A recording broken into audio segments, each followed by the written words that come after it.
You feel it in your Pyrrhus. It is quiet, settling in. The wasteland is expanding and a firestorm is imminent. It's time to move, listeners. You are entering a story about Promethean, the created. Welcome to Chroniclers of Darkness, a narrative horror podcast set in the RPG New World of Darkness. Due to the adult language and violent nature of the stories told, this podcast is rated M for mature, and we strongly encourage listener discretion. Episode 2, Stannum. Almost a month ago, I met another thing like myself. She had scars like mine beneath the fake, perfect skin that looked like it had died before, and a fire inside where her soul should be. When we met, I saved her from a rage spirit, and they touched my staff, and then they ran away. The ghost lady feels my sorrow and touches my shoulder when I try to sleep. It's been almost a month. It is hard to hitchhike when you are not beautiful. But I have made it to the city on the water, the City of Hartford. The city has a building with a golden dome and giant roads that fly over the water and around the downtown area. It's bigger than anything I reckon I've ever seen.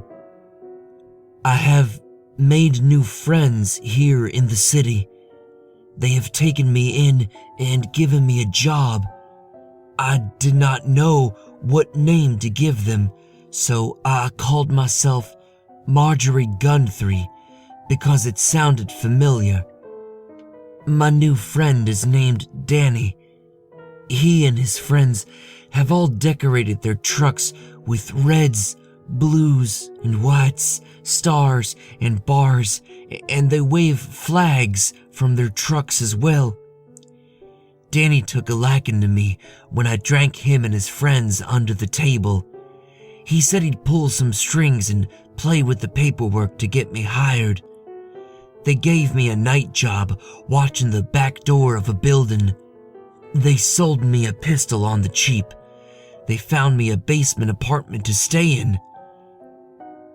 The ghost lady is never near when I talk to Danny, but Danny smiles all the time, though he's missing teeth, and I like to be smiled at. Danny asked if I support the wall, and I thought he meant the wall between the people and the spirits, and I agreed with him a lot. He asked me one night if I was any good with a pistol.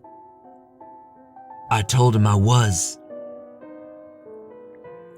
It's Thursday night when Danny tells me to take the night off and come with him and his friends, the other agents. They wear all black that night. They all arm themselves. They tell me that during the day they vet out threats to the American people, and at night they vet out much bigger threats, and they could use my help. They seem interested when I tell them about the symbols beneath the highways, the ones that match my midnight staff. In heavy boots now, standing on a sand and gravel pit beneath a loop in Highway 91. Danny's friend, Michael, uses a blowtorch on a door marked with a symbol that I can identify. The symbol is for wasteland, and I know how that word should make me feel, but don't know why. We put flashlights on our guns and walk down the concrete staircase, and somewhere amid the refuse and dried up human waste in their underground hiding place, I find a body. It is lying on a rough stone slab. This body is dried out, nude, and covered in sutures much like my own. This body is missing an arm. In its empty chest cavity, paper pages, like the ones from Danny's good book, are plastered to the inside of its chest. The pages plastered inside are like a papier-mâché dome. Seeing it fills me with overwhelming grief, and I don't know why. The pyros in my chest heats up, and I clutch my chest, hoping to dampen it. It is reacting to the fading embers of life. This body is incomplete. Something has been stolen from the body. My disfigurements vanish just before Danny shines his flashlight on me. He is stunned and silent. His whole team congratulates me on finding the dried monstrosity. But this long-dead body is not our target. In the darkness, a metal bucket falls. We turn our flashlights and we find them, the threats to America, huddled together around a pile of cardboard boxes and newspaper for warmth. 5 of them, this time huddled against a corner. 5 who look just like people, but Danny says are aliens. I want to protect American people from aliens, like how I protected people from the spirits. So I help Danny's team capture them. Soon they wear handcuffs, and we carry them back to the holding facility Danny works for during the day. The smallest one cries out and kicks, and there's a sinking feeling in my gut. Its eyes are so similar to any other child's eyes, which is why the disguise is so sinister. I tap with the butt of my pistol, and the child alien goes quiet. This alien will threaten no one anymore. I sit in the back of the pickup truck when we get up top with the aliens, and using my twilight vision, I try to see why they are threats. Tiny spirits of fear and hunger scurry over them like ants, but nothing out of the ordinary. Then there is a bright, orange light from the basement door, smoke, and Danny's team marches out, gives me a thumbs up, and offers to buy me the first 2 rounds of beer. And I clutch my pistol to my side, knowing that I have done well and behaved like a human would. Hi. Oh, it's nice to hear you again. I get to say that now, and I get to mean it, because I am regularly meeting with the same people who smile at me, and I smile back. They smile back. I feel infatuation now, and I feel curiosity over feeling the infatuation, and I feel the spiraling train of thoughts and self-awareness of my own feelings, and I want to meet more people to unlock more emotions. 4 weeks ago, I met another person like myself in a motel in upstate Connecticut. She had an object of spiritual power, truly otherworldly. And when I touched this leather staff, this anather, knowledge flooded into me, unlocking things. No, that's not the right word for it. It cleared the fog from what I already felt, but now knew. I am a transcendent superhuman. I am one of the created, a Galatian, a vessel for a divine fire of creation. It is older than mankind and the very manifestation of change. None of that helps me. But I can become human, but only if I learn how to be human first. So I drove to Hartford and learned that people like to gather. I stood outside schools, went into bars, churches. People are constantly talking about a mistrust of the government, about a secret house holding other people, separating families. It gives me something to talk about. Ask how people feel about the secret house. But it's so different now. When I ask about their fears, I want to know the answer. When I take someone home and make love to them, there is joy now, like lingering sparks in my hair. When I march with people on the weekends, there is a connection. There are times when we clap together as one, sing together as one. However, I learned the very hard way that smiling isn't enough. People don't like people who don't look like them. I still retain enough of the path of Arum that I can change how I look externally. When asked to leave the black music club, I came back looking black. When the white church asked me to leave, I went back to white. Back and forth depending on who stares at me strangely, back and forth when I feel rejection. They are wrong to reject me, and I feel their rejection as pain. Like I'm clutching a glass so it won't fall, but I clutch too hard and it breaks in my hand. One night, I parked my car by a sandy and gravelly lot and found a door leading underground. There was a body far underground. This body once had pyros flickering inside of it. Another Promethean, perhaps, or a failed attempt. Inside its chest, I found another anather, a compass. It had the cardinal directions on the glass scraped over with Promethean symbols. South had become the symbol for wasteland. North had become safe place. This compass taught me that I can change the direction of my path, my refinement toward humanity. The body had a lovely left arm. I hardened myself on the inside, not fearing rejection anymore. I learned that I can weaponize my loneliness. The moment someone turns to me with the side eye of disquiet, I can redirect suspicion onto them. Then the congregation ignores that person and welcomes me yet again. Now, I am the minister. When some young kids start following me to my hotel, I lead them to a biker bar, and I haven't seen them since. As I delve into this aspect of my Promethean nature, my hands crackle with power now, building to a point where they want to be released. There is talk of protests. They form barricades to prevent marches from entering the lower part of the town. During the last march I joined, someone threw a tear gas grenade at members of my congregation. To protect my people of the week, I targeted him with my disquiet, and his friends immediately leapt on top of him. I stay within my church now most nights. I am with a young woman named Jessica. Her apartment complex was set ablaze, and her husband, who worked security for a financial firm, was captured by a group called ICE. Jessica finds it easy to talk to me now that I've changed my skin to look like I, too, am from Colombia. Inside her belly, the tiny person rolls around and kicks against my hand. If this march fails, it may never know its father. It may be forced to arrive in a hospital, then be shipped south with its mother. This coming Saturday, there will be another march. I must watch. I must try to help, though I do not know the end goal of any of the groups involved. How can I help?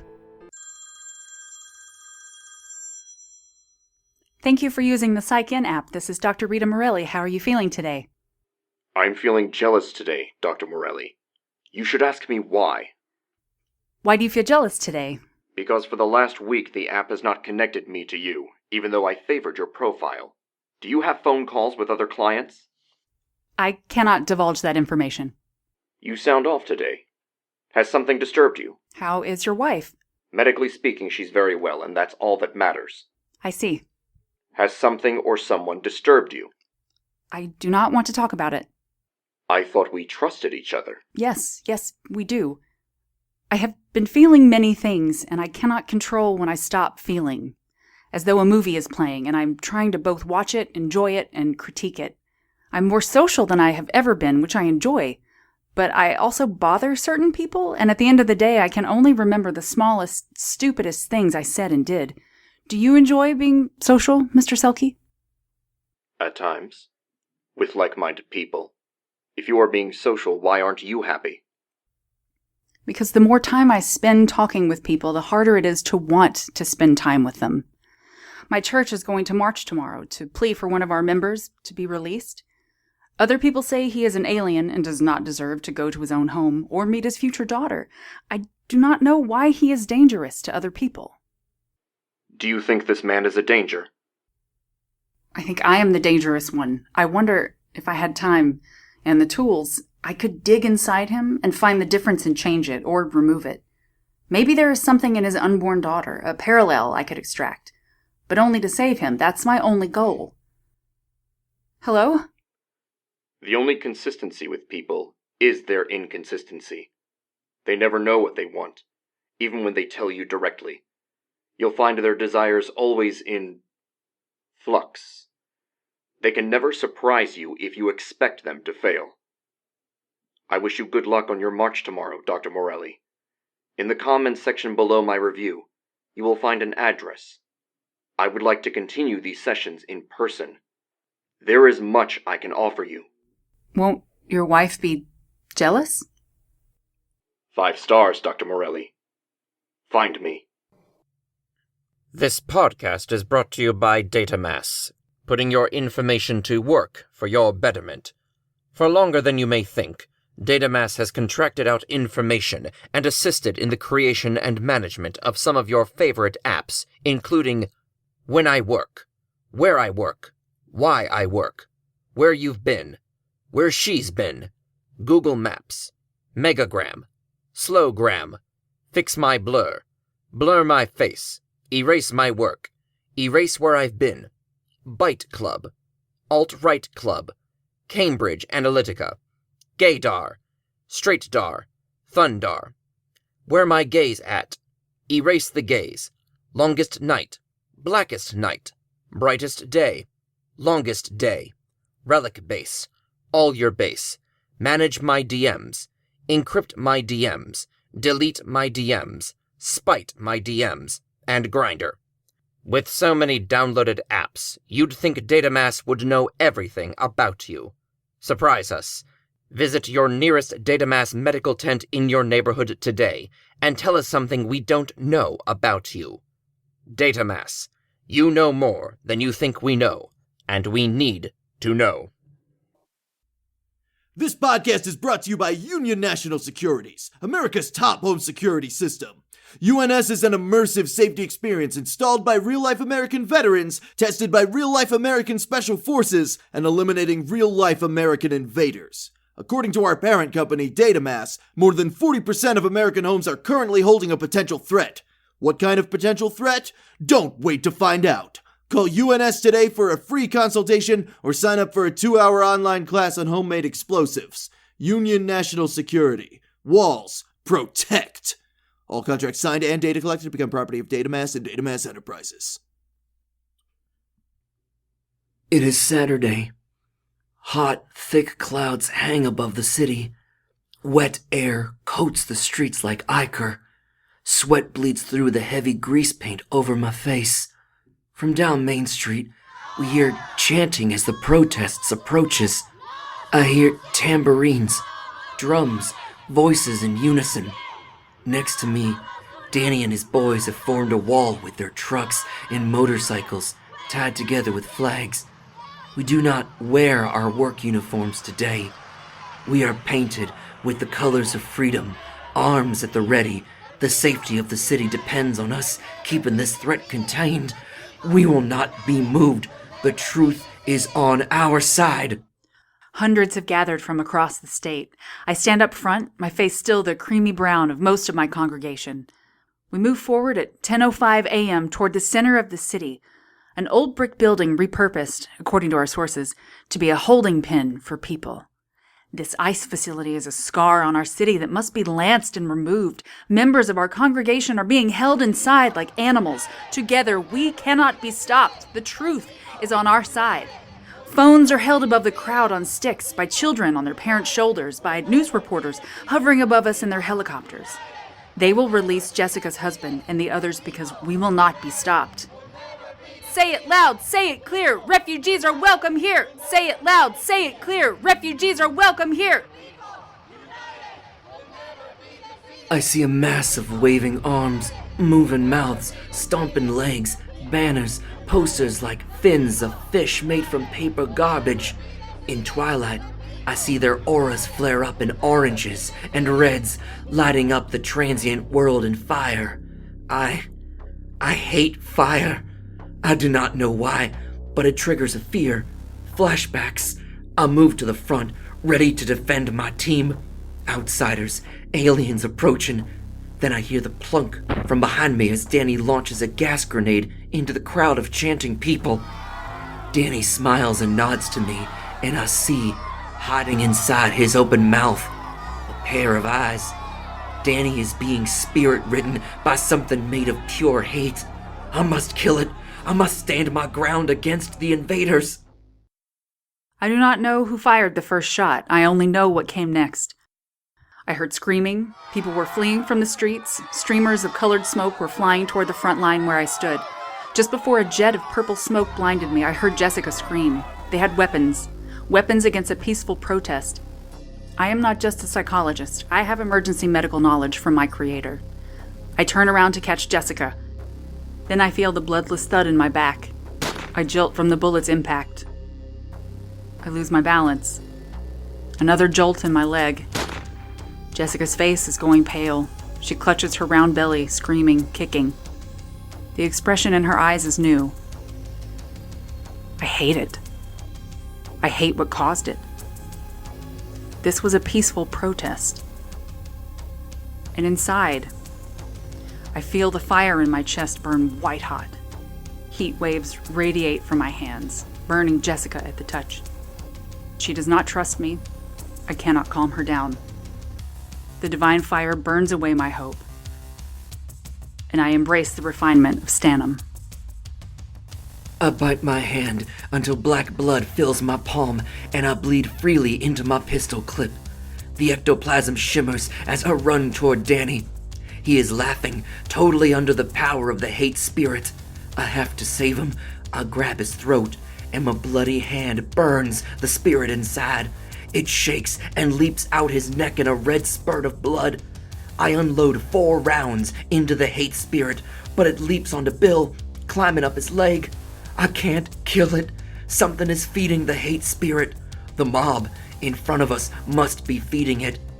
I can't save them, and that's when I see the woman charging through the line of trucks, her eyes locked on me. I have never stoked the pyros like this before, as I dash toward the men with their guns. A bullet hits me in the cheek, the arm, the leg. The wounds do nothing to slow me down. I am not weak like humans. I shoulder check a motorcycle, and it flips through the air, crashing into 2 of the ICE agents. No longer care about Jessica, no longer care about refugees, just want pain. When I scream, the bones in my hand glow until I can see them through my skin. 3 men run at me, their guns raised. I unleash lightning into their chests. They launch backward like Roman candles. One of their jaws pops under my foot. His face pinned down and abused for being strange. Behind me, people are screaming. Police are moving in fast. Have to get to Jessica. Staunch the bleeding. Repair the artery. Save the child. I punch 1 more agent into the side of a truck, and he splats like a mosquito. Movements are becoming stiff now. The whole crowd is wearing my expression of bared teeth and open eyes. I cover my hands with a fallen woman's apron to mute the burning in my hands. I lean down to Jessica, pick her up, and limp toward an ambulance. Danny is hurt. My men are hurt. The woman tore through our perimeter, and I couldn't stop her. I knew her. She was from before, but she changed. She tore through us like a fury from legend, and I didn't have the strength to stop her. I peel myself out of the side of the truck and pick up Danny. I think my scars are showing. Have to move fast. Find an ambulance. Medical workers look at me with pure disdain, but they take Danny, and I flop onto the inside of the van. An ambulance is near. When I punch it, the engine shorts out. Pull open the doors, shove aside the unconscious ICE agent, throw Jessica onto the stretcher, restart the engine with a flick of my finger, prepare the IVs, tell the EMT their next 3 steps. We barely make it to the highway when I realize my efforts are in vain. Jessica is dead. There is still time. I restart the heart long enough for the emergency C-section to save the fetus. Somewhere in this child is the impurity of alien, the crime of immigrant. If I can remove it, purify it with the divine fire, then I can do it for myself later on. Then they'll have to love me again. Lying on the floor beneath me is the homeless woman from the motel last month. She is not moving. If she is like me, then... I hand the baby to the EMT and grab the defibrillator. Electricity heals us. That's what the midnight staff told me. I yell clear and shock us both. I hit us again and the EMT screams. The woman sits up, breathing suddenly. You again? You're the alien. Where's Danny? Can you walk yet?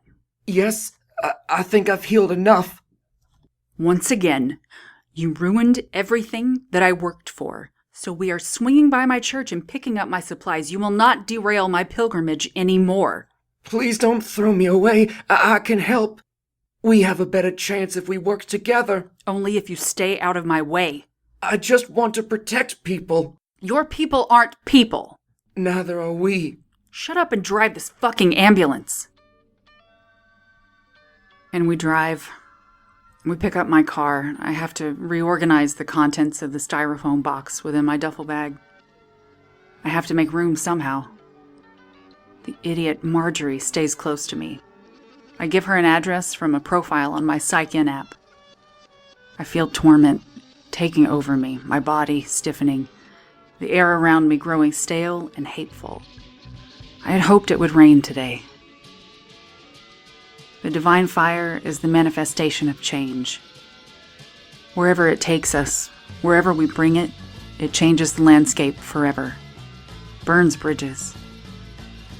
And as we drive south, I don't think about the chaos we left behind.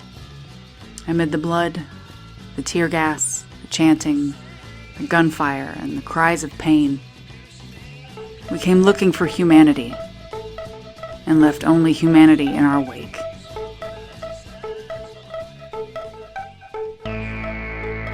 Chroniclers of Darkness is written and produced by Uncle Yo, with performances by Gretchen Poole, logo by Jesse Pascal. Special thanks to Onyx Path Publishing for giving us a whole new world of darkness for our pilgrimage.